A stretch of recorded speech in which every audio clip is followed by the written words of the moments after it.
کہ رخ ان کا دیکھا ہے جب سے کمر نے، نکلتا ہے منہ کو چھپاتے چھپاتے میرے۔ جو طلباء کو اچھی تعلیم دے سکے، معیاری تعلیم دے سکے، طلباء کی اچھی تربیت کر سکے، انہیں اعلیٰ اخلاق سکھائے، انہیں سلیقہ سکھائے، استاد ایسا ہونا چاہیے۔ ایک جگہ شادی کی ایک تقریب تھی۔ ایک صاحب اپنے جاننے والے دوسرے صاحب کے پاس پہنچے اور ان سے پوچھا، حضرت مجھے پہچانتے ہو؟ انہوں نے غور سے دیکھا اور پھر فرمایا، ہاں، آپ میرے ابتدائی درجے کے شاگرد ہیں۔ کیا کر رہے ہیں آج کل؟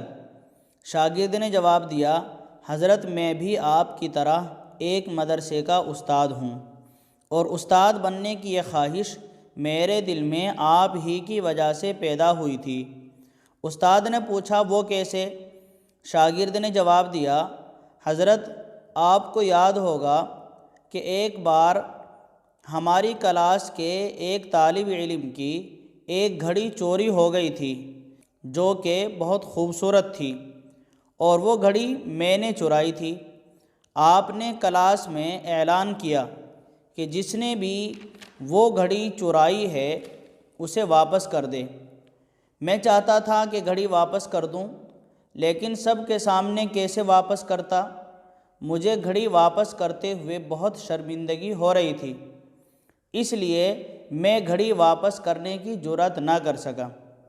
آپ نے پوری کلاس کے طلباء کو حکم دیا، سب دیوار کی طرف اپنا منہ کر لیں اور آنکھیں بھی بند کر لیں، ہرگز کوئی پیچھے نہ دیکھے۔ اس کے بعد آپ نے ہر طالب علم کی جیب کی تلاشی لی، اور نتیجہ یہ ہوا کہ وہ گھڑی میری جیب سے نکل گئی۔ آپ نے میری جیب سے گھڑی نکال کر اس کے مالک کو واپس لوٹا دی، اور آپ نے میرا نام بھی ظاہر نہیں فرمایا، جبکہ میں بہت ڈرا اور سہما ہوا تھا۔ اگر میرا نام لیا جاتا تو میں بہت شرمندہ ہو جاتا، مگر آپ نے مجھے میرے اس عمل پر شرمندہ نہ ہونے دیا۔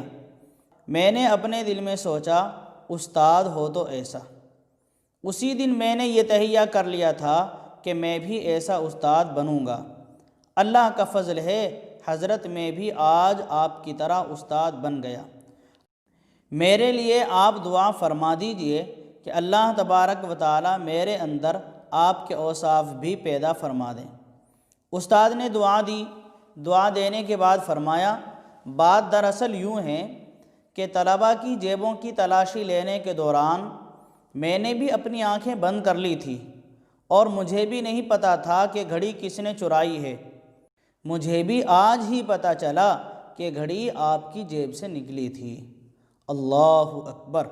کیا ہم بھی ایسے استاد بن سکتے ہیں جو اپنے اعمال سے بچوں کو استاد بننے کی ترغیب دے سکیں؟ خدا را چھوٹی چھوٹی غلطیوں کے اوپر بچوں کو پوری کلاس کے سامنے شرمندہ نہ کیا۔